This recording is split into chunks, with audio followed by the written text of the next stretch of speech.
नमस्कार मित्रों, आज हम राजस्थान के ऐसे महान वीर योद्धाओं के बारे में बात करने जा रहे हैं। उनकी कहानी लेकर मैं आपके बीच में आया हूँ, जिन्होंने जिम्मेदारी क्या होती है, जिम्मेदारी निभाई कैसे जाती है, अगर अपने पे कोई विश्वास करे उस विश्वास को निभाया कैसे जाए, इस बात का उदाहरण पेश किया है। ऐसे महान वीर कल्लाजी राठौड़, जयमल राठौड़ और फत्ता चुंडावत को मैं कहानी शुरू करने से पहले फिर एक बार उनके शरण में प्रणाम करते हुए इस कहानी की शुरुआत करूंगा। वो उनकी कहानी समझने से पहले अपन को ये समझना पड़ेगा कि कौन थे जयमल जी, कौन थे कल्ला जी, कौन थी फत्ता जी। इसलिए अपन थोड़े पिछले अध्याय में चलते हैं। जिस तरफ अपन पहले 15 अध्याय के बाद में अब उदय सिंह जी की बात करते हैं। उदय सिंह जी जो मेवाड़ के राणा थे, उनके शासनकाल के दौरान 1567-68 में अकबर चाह रहा था कि मेवाड़ पर आक्रमण किया जाए, क्योंकि मेवाड़ राजस्थान का ऐसा ठिकाना था, ऐसा प्रदेश था कि अगर मेवाड़ को जीता जा सके तो पूरे राजस्थान पर कब्जा किया जा सकता था। इसलिए जो मुगलिया सल्तनत थी, मुगलिया सम्राट था, ये चाह रहा था कि मेवाड़ को अपने कब्जे में लिया जाए। इसलिए उन्होंने कोशिश की 1567 और 1568 में उन्होंने मेवाड़ अर्थात चित्तौड़गढ़ पर हमला करने की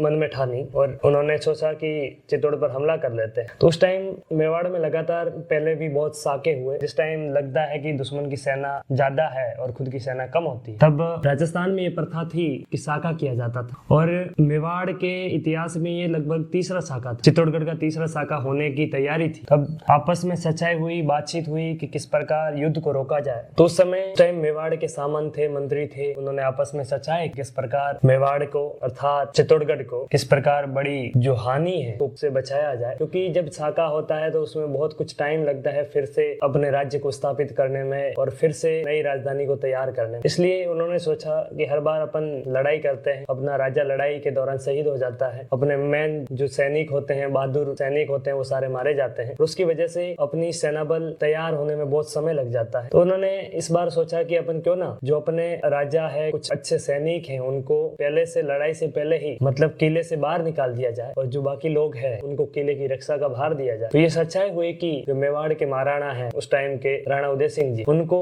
किले से बाहर अर्थात उदयपुर की गिरवा पहाड़ियों में भेज दिया जाए, जिससे अगर राजा जीवित रहता है और एक प्रकार उस टाइम युद्ध हार भी जाती है अंदर वाली सेना, तो लोगों में विश्वास रहता है कि राजा जिंदा है और राजा फिर एक बार अपनी सेनाएं जुटाकर फिर एक बार किले को अपने कब्जे में लेने की कोशिश कर सकता है। इसलिए यही सोच के बात हुई, आपस में सच्चाई हुई कि इस प्रकार महाराणा उदय सिंह जी को बाहर भेज दिया जाए। तो ये प्लानिंग बनी कि महाराणा उदय सिंह जी को गिरवा की पहाड़ियों में भेज दिया गया। तो उस टाइम अब ये निर्णय लिया गया कि किसको किले की जिम्मेदारी दी जाए। तो उस टाइम मेड़ता के शासक थे जयमल राठौड़, उनको जयमल मेड़तिया के नाम से भी जाना जाता है। उधर से आमेर के सामंत थे फत्ता चुंडावत, उधर से एक कल्लाजी राठौड़ जो जयमल मेड़तिया है उनके कोई सैनिक थे। तो राणा उदय सिंह जी के द्वारा जयमल राठौड़ और फत्ता चुंडावत को किले की संपूर्ण जिम्मेदारी दी जाती है कि आप इस किले की रक्षा करोगे और अपने दायित्व का निर्वहन कर इस किले को आबाद रखने की कोशिश करोगे। अकबर दिल्ली से चित्तौड़गढ़ पर आक्रमण करता है और अकबर को धीरे धीरे 10 दिन बैठता है। 1 महीना बैठने के बाद लगातार उनको लगा आज दरवाजा खोलेंगे, लेकिन किले के दरवाजे नहीं खुलते। आखिर अकबर पता लगाता है कि क्या अंदर हो रहा है, क्या नहीं हो रहा है। तो उन्होंने अकबर के पास बहुत सारी तोहफे थी, के माध्यम से धीरे धीरे दीवार तोड़ने लगे। दिन में दीवार तोड़ते थे और जयमल राठौड़ के नेतृत्व में जितनी दीवार टूटती थी उसकी हाथों हाथ रात में मरम्मत की जाती। तो ऐसा सराहनीय कार्य देखकर अकबर भी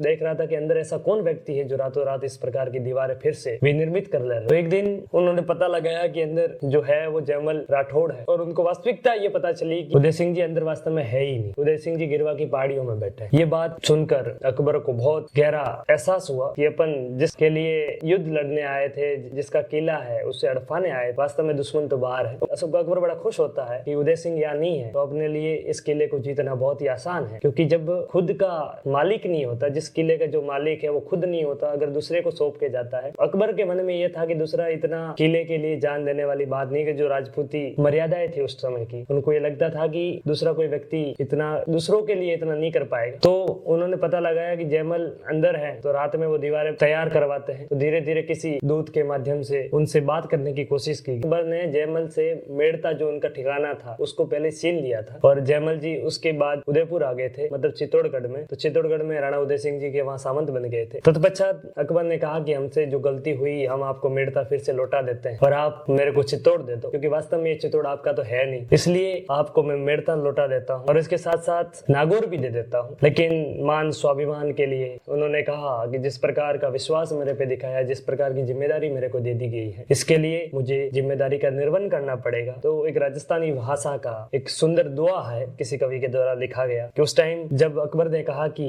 चित्तौड़ का किला मुझे दे दिया जाए, तो उन्होंने जयमल जी ने कहा, है गढ़ मारो हूँ धनी असुर फिरे किन आन पूछया जो चित्रकूटरी दीदी मोए दीवान। कि ये गढ़ चित्तौड़ है, इसका मैं धनी अर्थात मैं इसका मालिक हूँ। असुर फिर किम दीवान की दुश्मन है वो यहाँ घुस नहीं सकता। कोशिया यूं चित्रकूटरी, जो साबी है चित्रकूटी मतलब चित्तौड़गढ़ की, वो मेरे को दीवान अर्थात मेरे जो राजा है उदय सिंह जी वो मेरे को देके गए। और जब तक मैं यहाँ जीवित हूँ तो मैं ये किला मेरा है, मैं ये चीज मान रहा हूँ। और इस किले को बिना मौत तक, जब तक मेरे अंदर रक्त की एक बूंद तक बचती है तब तक इस किले पर आप अधिकार नहीं जमा। तो फिर अकबर दंडभेद की कोशिश करता है कि लालच देकर किस प्रकार इनसे चित्तौड़ छीन लिया जाए। उन्होंने कहा कि मैं जयमल जी आपको मेड़ता फिर दे देता हूँ और उनके साथ एक नागौर ठिकाना है वो भी आपको दे देता हूँ, उस पे आप राज करो और चित्तौड़ आप मेरे को दे दो। तब जयमल जी के द्वारा एक दोहे के रूप में कहा गया कि भूख न मिटे मेड़ तो और ना मिटे नागौर, आ रजबट भूख अनोखड़ी मरिया मिटे चित्तौड़। कि ना मेरी भूख मिटने वाली है मेड़ता लेने से, ना मेरी भूख मिटने वाली है नागौर लेने से। ये रजपूती भूख है जो मरने के बाद ही चित्तौड़ तू ले सकता है। ये रजपूत भूख अनोखड़ी मरिया मिटे चित्तौड़, इस चित्तौड़ को तू नहीं ले सकता। ऐसे महान योद्धा जयमल राठौड़ थे। और यही सिलसिला चल रहा था। जब अकबर को पता चला कि किसी बात से जयमल किला नहीं देगा तो ये निश्चय हुआ युद्ध किया जाए। तो युद्ध कैसे किया जाए, तो उन्होंने लगातार तोपों से दीवारें गिराने लगे। एक दिन पता चला कि रात में ये कब जिस टाइम किले की मरम्मत करते हैं तो उस टाइम ध्यान दिया और अकबर ने पता चला कि जयमल खुद उस दीवारों की मरम्मत करवा रहे हैं। तब उन्होंने अपनी बंदूक के माध्यम से एक निशाना लगाते हैं और उनके पैर में गोली मार देते हैं। उसकी वजह से जयमल राठौड़ थे उनके पैर कट जाता है। उसके बाद ये निश्चय हुआ कि अब अपन अपनी खुद की रक्षा नहीं कर पाएंगे। तब इनके नेतृत्व में जयमल मेड़तिया जी ने और फत्ता चुंडावत ने उन्होंने आपस में निर्णय लिया कि हम अभी साका करेंगे। तो साका में ये होता है कि जब लगता है कि दुश्मन की सेना बहुत अधिक है और खुद की सेना बहुत कम है तो उस समय ये किया जाता है कि जितनी भी उस महल की नारियां हैं वो सब अग्नि में जोहर कर लेती है कूद कर, और उधर पुरुष केसरिया करते हैं जो केसरिया कब सापा बांध कर लड़ाई के लिए उतर जाते हैं। तो वैसे ही ये प्रथा थी राजस्थान के साका की। तब साका किया जाएगा फूल कंवर के नेतृत्व में और केसरिया किया जाएगा जयमल और पत्ता के नेतृत्व में। जब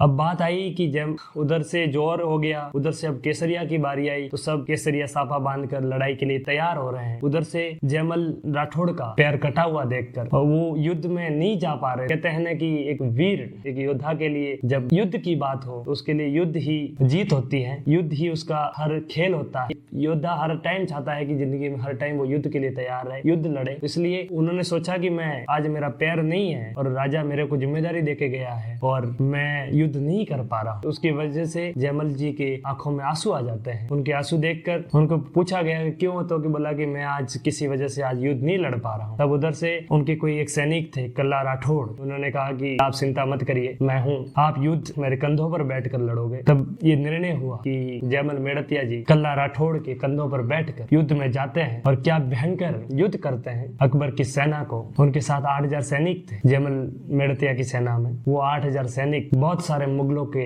एक एक सैनिक 10-10 मुगलों के बराबर था और भयंकर युद्ध लड़ते लड़ते वीर गति को प्राप्त हो जाते। कहते हैं कि ऐसे महान योद्धा राजस्थान में ही हुए हैं जिन योद्धाओं को देखकर दुश्मन भी उनसे कुछ सीख रहा था। अकबर जैसा दुर्दांत आक्रमणकारी के मन में भी उनके प्रति प्रेम जगा। इसका एक किस्सा है कि युद्ध के खत्म होने के बाद जो आगरा का किला है अकबर के द्वारा बनाया गया, उसमें जयमल और पत्ता की दोनों की मूर्ति लगवाई गई, क्योंकि ऐसे हिंदू योद्धा थे जिन्होंने अपने लिए नहीं अपने राजाओं के लिए और अपनी जिम्मेदारी का निर्वहन करने के लिए ऐसा भयंकर युद्ध किया। और उसके बाद ये हुआ कि औरंगजेब, अगले जो मुगल सम्राट थे औरंगजेब बना, उन्होंने उस मूर्ति को हटवा दिया। लेकिन आज भी राजस्थान के बीकानेर के जूनागढ़ किला है, उसमें आज भी जयमल और पत्ता की दोनों की मूर्ति लगी हुई है। ये बहुत ही राजस्थान के लिए बहुत की गौरव की बात है, क्योंकि ऐसे महान योद्धा इस राजस्थान की भूमि पर हुए हैं। तो एक कवि का दुआ है कि जो जूनागढ़ में आज भी मूर्ति लगे हैं उनके मारे की जयमल पड़ता जीमने फत्तो डावी पाड़ हिंदू चढ़िया हाथिया अड़ियो जस आकाश। कि जयमल की मूर्ति है वो राइट में लगी है, जीमने मतलब राइट और फत्तो डावी पाड़, डावी मतलब लेफ्ट, डावी की तरफ लेफ्ट में फत्ता की मूर्ति लगी हुई है और दोनों हाथी के ऊपर चढ़े हुए उनकी मूर्तियां हैं। और उनका जब जिस समय वो युद्ध कर रहे थे उनकी कीर्ति थी वो आकाश को छू रही थी। ऐसे महान शासक, ऐसे महान योद्धा राजस्थान की भूमि पर हुए हैं और ऐसा प्रसंग बहुत ही कम इतिहासों में सुनने को मिलता है। इसलिए बहुत बहुत धन्यवाद।